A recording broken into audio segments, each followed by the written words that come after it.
Lord, kung deserve ko man yung sakit na nararamdaman ko ngayon, huwag mo akong pabayaan kasi hindi ko kaya.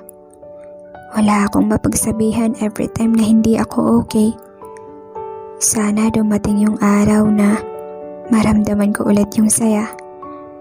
Kasi ngayon, naghahalo yung sakit, bigat at pagod na nararamdaman ko ngayon.